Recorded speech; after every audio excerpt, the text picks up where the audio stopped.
Oke, assalamualaikum warahmatullahi wabarakatuh. Perkenalkan, saya Dharma Abdi Saputra, mahasiswa dari Universitas Muhammadiyah Surabaya. Pada kesempatan kali ini, saya akan membahas permasalahan yang sedang banyak diperbincangkan oleh banyak orang, yakni tentang kasus penistaan agama yang dilakukan oleh pihak Hollywood. Permasalahan ini bermula ketika pihak Hollywood membuat poster yang berisikan tentang pemberian minuman alkohol gratis untuk orang-orang yang bernama Muhammad dan Maria. Namun bukannya menjadi sesuatu yang menarik, hal ini menjadi sesuatu yang kontroversial di kalangan masyarakat karena diduga mengandung nilai-nilai sara yang berujung pada nilai masyarakat tentang penistaan agama, yang hal itu melukai hati umat Islam dan Nasrani. Nah, setelah hal itu terjadi, pihak Hollywood melakukan permintaan maaf dengan membuat surat terbuka yang diunggah melalui sosial media mereka. Namun, surat permintaan tersebut ditolak dan masyarakat meminta agar kasus Hollywood ini dibawa ke ranah hukum, dan masyarakat meminta untuk pemerintah untuk mencabut seluruh izin outlet dari Hollywood tersebut. Nah, setelah penjelasan mengenai permasalahan tersebut, saya akan membahas tiga perspektif, yakni bias, yang kedua ada six thinking head, dan yang ketiga ada Batna dan Jopah. Ini negosiasi oleh pihak Hollywood. Yang pertama, saya akan membahas mengenai sudut pandang bias. Bias adalah penyimpangan dalam berpikir yang cenderung mengakibatkan sebuah kesalahan. Nah, pada kasus ini,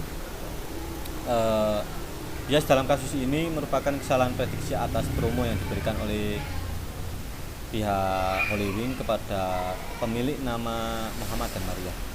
Mungkin bagi mereka dengan memberikan minuman gratis dan orang yang memiliki nama tersebut akan membawakan traffic yang tinggi. Sebaliknya, perspektif itu salah, malah membuat mereka masuk ke dalam jurang dan dibawa ke jalur hukum oleh masyarakat. Nah, atas penjelasan tersebut dapat disimpulkan bahwasanya kasus tersebut terjadi karena ada kesalahan prediksi dari pihak manajemen promosi Hollywood, yang mereka berpikir dengan cara promosi tersebut akan mendapatkan profit, namun malah membuat mereka masuk ke jalur hukum. Yang selanjutnya, saya akan menggunakan metode six thinking head. Nah, six thinking head ini adalah teknik yang cukup penting bagi seorang leader yang biasanya digunakan untuk melihat berbagai pilihan keputusan dari berbagai sudut pandang atau berbagai perspektif penting. Nah, Hollywood dapat menggunakan metode ini sebagai analisis permasalahan yang mereka hadapi dan agar diselesaikan dengan baik. Terdapat 6 topi berpikir, yakni topi putih, merah, biru, hitam, kuning, dan hijau. Yang pertama ada topi biru. Manajemen Hollywood harus mengontrol semua proses dan menyelesaikan masalah tersebut dengan sabar dan perlahan, karena permasalahan ini bukan masalah sepele, bukan masalah antar personal. Ini adalah permasalahan dari masyarakat, dari pihak kepada masyarakat. Jika tidak dilakukan proses dan pemikiran yang matang, permasalahan tersebut bisa jadi malah muncul permasalahan baru. Yang kedua, permasalahan ini dari topi putih.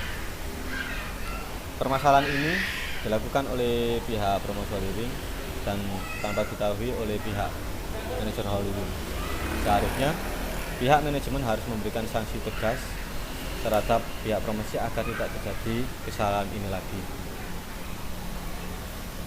Yang ketiga ada topi hijau. Perspektif mengenai topi hijau di sini membahas tentang kreativitas, serta membuat ide-ide baru yang out of the box, namun masih dalam ranah yang benar. Langkah pertama Holywing untuk menyelesaikan masalah ini, Holywing harus menyelesaikan masalah ini dengan hati-hati yang dijelaskan di topik biru tadi. Lalu Holywing membuat ide-ide kreatif yang tidak mengandung unsur sara agar permasalahan yang seperti itu tidak terjadi lagi.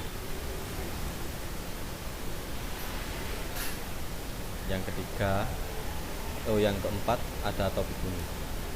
Dengan topik kuning membantu kita untuk berpikir positif dengan pandangan positif. Atas kejadian tersebut, pihak Holywing harus lebih berpikir positif dan bangkit, serta membuat planning untuk kedepannya agar kesalahan seperti ini tidak terulang lagi, dan optimis Holywing bisa seperti itu lagi. Yang ketiga yakni topi hitam. Dengan maksud Holywing harus melihat poin-poin yang buruk apa yang didapatkan apabila mengambil keputusan strategi promosi yang seperti itu. Jadi pihak Holywing harus berpikir efek apa yang akan terjadi. Seperti halnya masyarakat meminta pihak Holywing lewat jalur hukum dan masyarakat ingin Holywing tutup sementara. Jadi Holywing harus menerima permintaan masyarakat agar permintaan maafnya dapat diterima oleh masyarakat dan masyarakat menerima Holywing ketika dibuka kembali. Yang selanjutnya ada topi merah. Topi merah ini mengandung perspektif bahwasanya pihak Holywing harus menggunakan intuisi mereka untuk menyelesaikan permasalahan ini. Pihak Holywing tidak boleh menyepelekan hal-hal seperti ini dan dipastikan kejadian ini tidak terulang kembali. Yang perspektif yang ketiga, pembahasan yang terakhir, ini tentang Barna dan Jopa. Untuk pihak Holywing sendiri harus memiliki alternatif atas permasalahan ini. Selain permintaan maaf secara terbuka,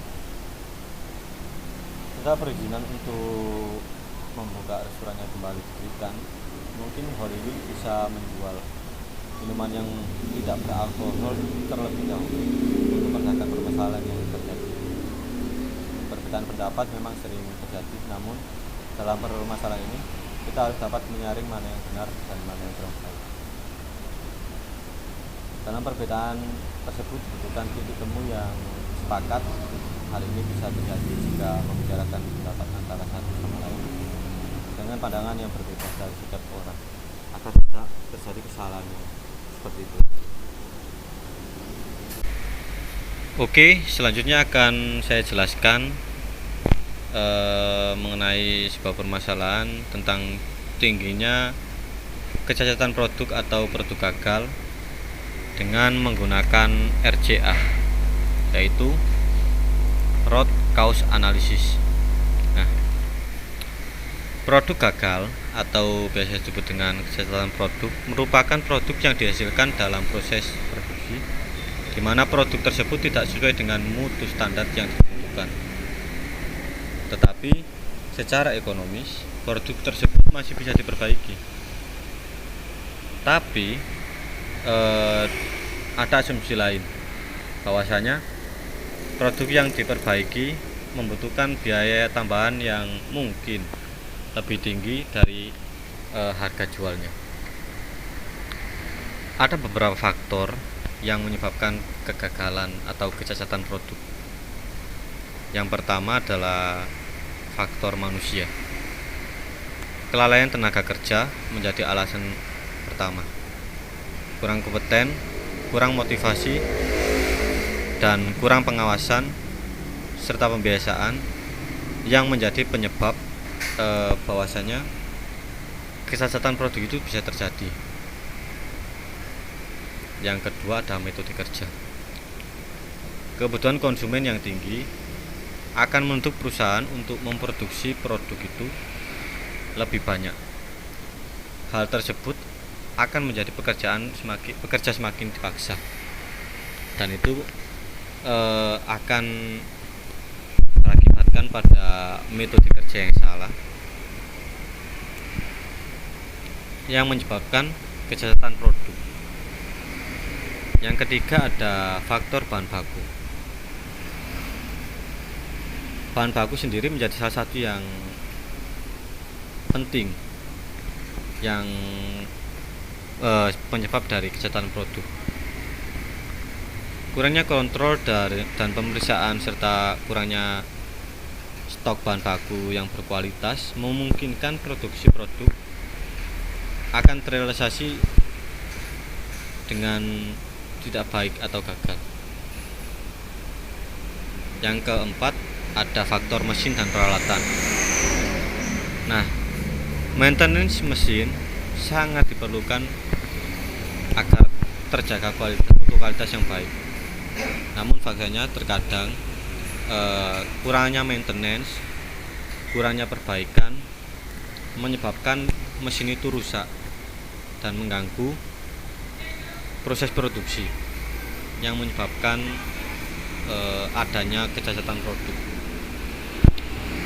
Yang kelima ada lingkungan dan lokasi. Lokasi dan lingkungan pabrik yang tidak sesuai dengan proses yang mendukung proses produksi akan sangat menentukan gagal atau tidaknya produk.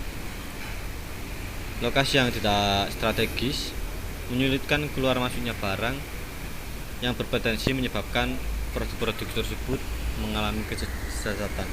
Bisa dilihat diagram hubungan kausalitas sebab akibat dari model common cause.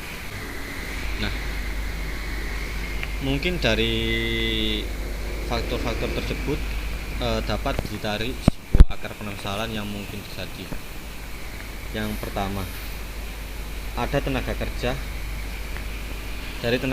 atau manusianya kurang kompeten dalam produksi itu sendiri, dalam pengoperasian mesin ataupun peralatan produksi menyebabkan produk tersebut mengalami kecacatan. Nah, penyebab biasanya perusahaan tidak memiliki program pelatihan pengembangan skill tenaga kerjanya. Nah, dampaknya hal ini meningkatkan potensi, seringkali berpotensi menyebabkan suatu kecacatan produk dan menurunkan kualitas produk. Kemungkinan yang kedua dari mesin dan peralatan. Nah, penyebabnya mungkin kurangnya maintenance tadi dan pengecekan mesin. Hal ini dapat berdampak pada penghambatan proses produksi dan mungkin berdampak pada pengurangan standar mutu produk. Cukup sekian hal yang bisa saya sampaikan, kurang lebihnya saya mohon maaf. Assalamualaikum warahmatullahi wabarakatuh.